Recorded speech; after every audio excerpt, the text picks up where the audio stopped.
We are counting down to the 2016 elections, and we are on our constituency watch here on Citi TV with me, Umaru Sanda Amadu. The program is Politicos, and today we are going to a constituency that can be described as a swing state. That is the Lejokuku constituency here in the Greater Accra region, to find out what developments there are and whether or not this constituency is going to determine again who the national president is going to be.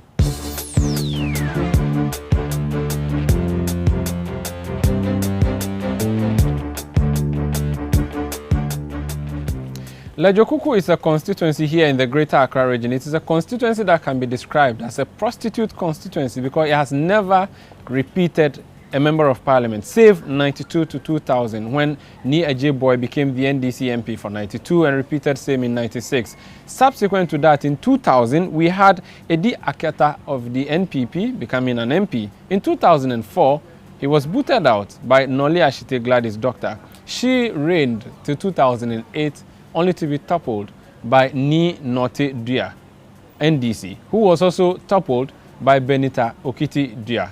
Who is going to become the MP in 2017? Will Benita be second time lucky, or would she be defeated by Dr. Okoe Boye, who is the NPP parliamentary candidate? You are welcome to Politicos. Thank you, Umaru, my brother. It's such a swing seat you have found yourself in. Is that something you are riding on, that, look, people have been changing, so it's my turn? Umaru, first of all, let me say, let me greet all your viewers and to say clearly that I'm excited about Lejokuku, that's Teshi, as a lot of people know it, because they don't vote one way like others do. They look at the issues, and based on the state of the country or the economy, they decide who should be president. And the interesting aspect of Lejokuku is that whichever party wins the constituency wins the national election. So Lejokuku is a microcosm of the whole country. And it's not surprising because it's a very cosmopolitan society with a conservative estimate of 500,000 people living in the constituency with about 150,000 residents. You should not be surprised that being cosmopolitan with those by the beach, being of the class, economic class that is quite down, the middle class in the middle part of the constituency, and along the spinters you have the Regimental estates, the Manette View, the Manette Courts, all are within the constituency. Those are the upper class in terms of economy. So you have all kinds of people there, and it's a good mix to tell you what is happening in the country. But does that give you any option or hope that you are going to capture these seats? You know, I like this quote from Voltaire. It's a French philosopher. He said, "Chance is a word void of sense, for nothing can exist without a cause." In as much as the constituency swings every 8 years, I'm not assuming that it is going to default, victory is going to be by default. I'm working very, very hard in the constituency. I'm trying to address how do you call it? I'm trying to mention the problems we have as a constituency and as a country, and how Dr. Okoe Boye, as a part of the NPP team, is going to help to solve the problems. Okay. You understand? So it's more on the message than on the history of the constituency. The history is good. It gives us some motivation that things are likely to be good. But what will determine the outcome is the input, the amount of work we do. So what's the message and the work that you keep referring to? Number one message in Lejokuku, jobs. You know, across the country, according to the World Bank, 48% of our youth are unemployed. 60% of graduates within the first 3 years on completing tertiary education are unable to find jobs. And in fact, getting a job is so important because a job, just like education, has a lot of positive externalities.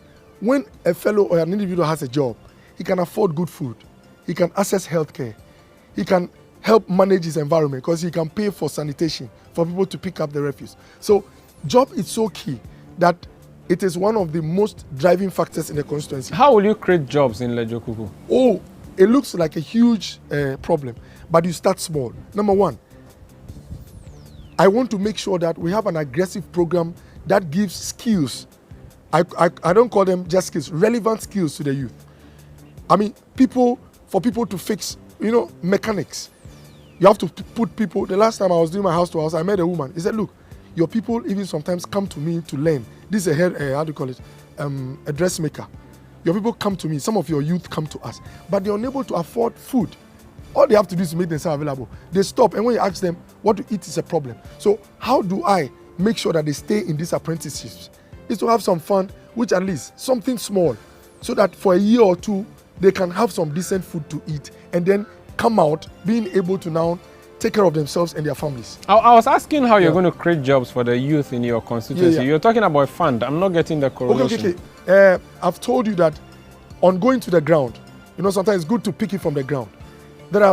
We have a lot of youth who drop out of apprenticeship programs because they have the desire to be there, but what to eat is a problem. As in, they are hungry at the place. So myself as the MP, I don't want to be doling out money. So we have to come out with a program, a form of fund, which is like a welfare fund, that makes sure that those in apprenticeship programs are sustained and preserved for at least a year or two. Now, there's this concept I found in Europe and America, very excellent. For the first time, and I'm sure people will buy this concept in other constituencies, we are going to have a job center. It does not need to be a mansion, even a kiosk. The job of the one at the job center is to make sure that we just collate all the vacancies available in Teshi and within Accra. Because some people call you and go like, Honorable, do you know of any jobs around? There are people who can drive. There are drivers with licenses. But they don't even have the wherewithal to go check. So we'll have a job center. Now, my job as the MP is just to have somebody there to man the office and to just paste over the jobs available for the week. Just go through the dailies. A lot of jobs are there. You understand? And it's a job center that will have both my training programs.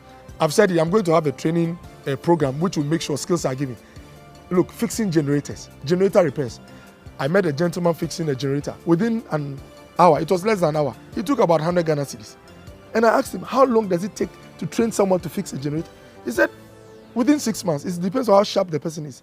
I said, what's the minimum qualification? No minimum. GSS is even okay. So, these promises you are making to the people, is that not what the NDC government is doing through the Youth Entrepreneurial Agency, the YES Fund, which is Youth Enterprise Support Fund? I'll come to government level. This is an intervention coming directly from office of the MP. What I can do at the micro That's what level. you can do? Yes. Let's talk about other issues in your constituency. So you've talked about unemployment. What other things? The second most important thing is health. Being a medical doctor, I've done a lot of outreach programs, trying to reach out to the community, screen them for some preventable conditions like hypertension and, diabetes and all that. Umaru, after having taken care of about 10,000 plus people, I do it almost every 2 weeks, I realized that people have a problem with accessing healthcare. Some people run away from the hospitals because even 20 cities to pick a folder is a problem. That's the magnitude of the poverty. And so, Umaru, I'm going to have a program in Lejokuku which will be unique and the first of its kind. I call it the Doctor on Call Initiative. In fact, other parliamentary candidates in Accra have already called me to come and give them a talk on how to implement it. It's going to be simple. We have 12 electoral areas in Teshi. Each electoral area will have a kiosk. The kiosk has basic drugs like anti-malaria, antibiotics, and then something for enteritis. If you have a stomach upset. It will be manned by a retired health personnel, let's say a retired nurse. When you go, it's a first aid program. You have a headache, you have a fever, you'll be surprised. There are people who get complicated malaria. That's the malaria that kills. Only because they couldn't afford malaria drug, which is about 10 cedis. Now, as a doctor and as a leader, I've been doing it already. I write to pharmaceutical companies. They give me drugs as part of their social responsibility. And then these drugs will be given to this kiosk. And Umaru, it will make a whole lot of difference. So that and you'll be told, if within 2-3 days you don't get well, try to get to the hospital. And this is the other aspect of it. We are not looking at only curative medicine, which treats disease, but preventive medicine. A lot of people in this country now have hypertension beyond age 30. Now, the kiosks are supposed to check the pressure of any adult who is 30 and beyond. Those who are found to be hypertensive, I'm going to have a program to get them on treatment and to help them change their lifestyle. Okay, so these are very beautiful proposals you're making to the people of Lejokuku, except that you have had the power in that constituency as member of parliament between 2000 and 2008. You were in government at the time. You talk about, I was not a member of parliament. I'm talking about the MPP. You talk about unemployment. What happened? Why didn't you solve the unemployment problems in the constituency between 2000 and 2008? Why are you singing this fresh song? Umaru, to say that we were there for, let's say, 4 years. For 8 years. We were in power for government for 8 years. There is no way any government in power can completely eradicate unemployment. Even in the US, I heard Barack mentioning the last time that their unemployment rate is around 4.9% now, one of the lowest in 10 years. Now, we are looking at the magnitude of the problem. the problem will always be there. But how aggressive have we been in addressing it? Now, let me state a few projects in Lejokuku. Now, even on the macro level, MPP in 8 years, we had an economy that was growing at 3.7% in 2000. By the time we left in 2008, it was growing at 8.4%. The size of our GDP was $5.8 billion. When we were leaving, it was $28.5 billion. It was quadrupled. Now, when you quote these figures, people think they are just figures. No. When an economy is growing, it creates more opportunities and you can find jobs. So we grew the economy and jobs came. I tell people, if you see anybody working with the National Health Insurance, remember it was by the grace of God and the work of the MPP government. It was not inexistent. In Teshi, let me be specific, we have the Lekma Hospital. The Lekma Hospital was procured, sourced, the memorandum of understanding, everything signed with the Chinese government by the MPP government. In fact, it was spearheaded by the then deputy minister, who was the MP for our place, Dr. Noliashiti. That's why it was located in Teshi. And not only that, it had a nursing training school attached to it. It's functional as I speak now. A lot of kids or ladies from Teshi and surrounding areas and even other parts of the country are attending schools. Now, this is creating jobs. Let me also add that even in terms of economic activity, the vibrant economic years of the MPP administration enabled a lot of people to grow their business. Now you have a government, when we talk about incompetence, they get upset. For the first time in the history of this country, we run to the IMF and we are not paying allowances. There are a lot of issues. Umaru, let me end by saying this is basic economics. When you have a government that competes with the private sector for loans at the banks, you crowd out businesses. No wonder ATL is closing. A lot of businesses are closing down. The barbers, the hairdressers, the doom saw over the 5 years. It's crippling a lot of businesses. So Umaru, I tell people all the time, the MP can do a lot, but the most significant thing is the government. They need to have the right environment and businesses will grow. This is Politicos on Citi TV. My name is Umaru Sanda Amadu. Today we are focusing on the Lejokuku constituency in the Greater Accra region, that swing constituency, and Dr. Okoe Boye is my guest on Politicos today. So let's talk about the elections in 2016 or December, which is just a month away. Benita Okiti-Dua is the incumbent member of parliament. She defeated a former member of parliament on your side, Dr. Noliashite, in 2012. Very strong candidate. How are you going to upstage her? Umaru, she defeated Dr. Noliashite, but not on her own strength. Is the most powerful person in the country who voted for her, the citizen, the constituents. Now, the constituents decided, based on the prevailing conditions that time, that she was best fit to be the MP. The same constituents, having been with them, gone to them over the past 2-3 years, what they say is very simple. Look, we voted for the NDC for 8 years so that they will come and improve upon our conditions of living. But the fact, what we are living, the conditions show that they've not done that well. We are still struggling. And you know, this is what I like about their statements or what they confess. They said, we are going to change Benita Okiti-Dua and bring you, not because we hate her, not because we dislike President John Dramani Mahama, but because we want a change that will result in halting the massive corruption that they've witnessed over the past 8 years. A change that will create more opportunities and grow so that jobs are created. How is this corruption manifest in your constituency? Oh, very simple. You know, the road in front of the Lekma Hospital, it was built within 1 year, potholes all over. In fact, the road is completely gone back to its previous state where it was not tarred. How can you let me show corruption? You. It's simple. When you decide to sole source all your contracts, that contract was sole sourced. You avoid competition. Of course, when you give it to your cronies, they quote figures and at the end they do a shorty job. Sole sourcing was a law introduced into the country by your government at the time, the John Ledzokuku government. The Procurement Act. It's supposed, there are provisions for sole sourcing. When something has to be done, I'm a doctor. Let's say if Kolebu has their oxygen machine breaking down, you don't go to open it to tender. It's an emergency. Within hours, lives can be lost. That's what I'm talking about. Now, for the first time in the history of this country, we have a government that rides on the vehicle of sole sourcing most of the time, if not all the time. It has become the norm rather than an exception. What hasn't Benita done right that you are going to do? Oh, Benita is, I say it all the time. My politics is not based on attack. I talk about ideas and how to improve our situation. Benita, it's okay. The only problem is that she has shown poor leadership. Now, let me explain. I tell people all the time, when you're a leader, they call you a leader because you're in the lead, you have followers. Their problems ought to be your problems. And how do you show it's your problem? You have to represent them. For the 4 years, we've not had a leader, that's referring to Benita, who's aggressively communicated our problems to the incumbent government as well as the rest of the world. Really? You have a desalination plant in your neighborhood? Yeah, the desalination you plant. Have the Rasta Road or the Bush Road, as they call it, from the Teshi Junction area. You have seen massive development in that area. You have talked about the Lekma Hospital that has been completed. The Lekma Hospital, like I said, was there before. But it's completed now and it's operational. The Lekma Hospital was conceived. It was only delivered during the period of the NDC. Everything. So what more can you ask? The single most important thing you do as an MP is to represent your people. All of us, 500,000, can't go to parliament. Now, unfortunately for Lejokuku, we have a leader who does not even reside in the constituency. She resides in Sakumono. This is a fact. You can go to the constituency, ask our people. Your member of parliament doesn't live in your constituency. Yes, she resides in Sakumono. Is it community 30 or one of the communities along the Spinters Road? Now, Umaru, back to the most important issue. The problems we have, like the cost of electricity. You know the pilot program started in Lejokuku, the prepaid.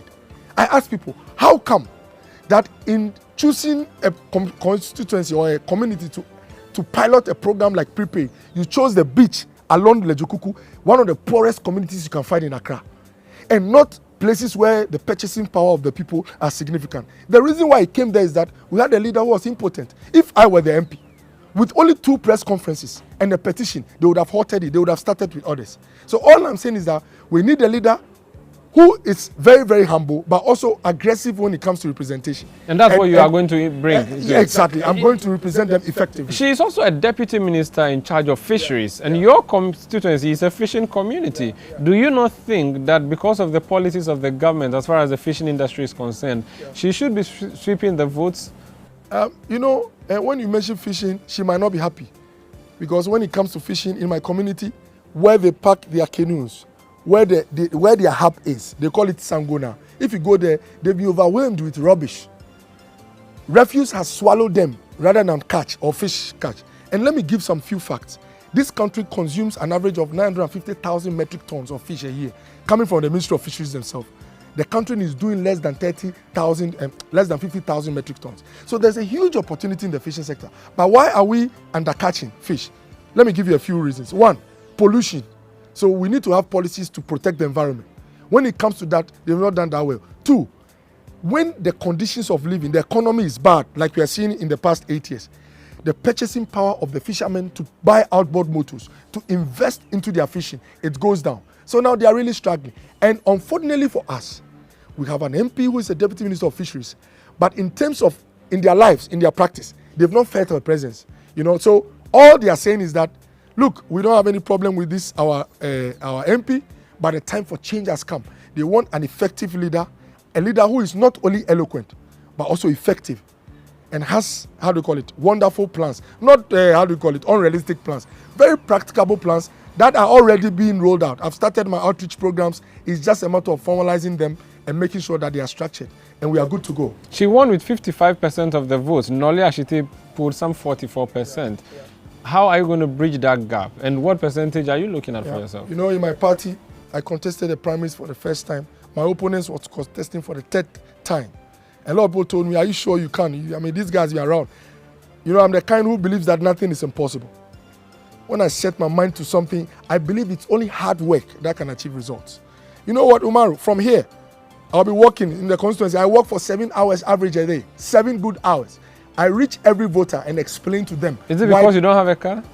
Because what? Is it because you don't have a car? Oh, Umaru, by the grace of God, I have a car. I'm a practicing physician. I'm able to afford a car. But this is the catch. In my constituency, when you prefer to sit in a car more than to walk, you are in trouble.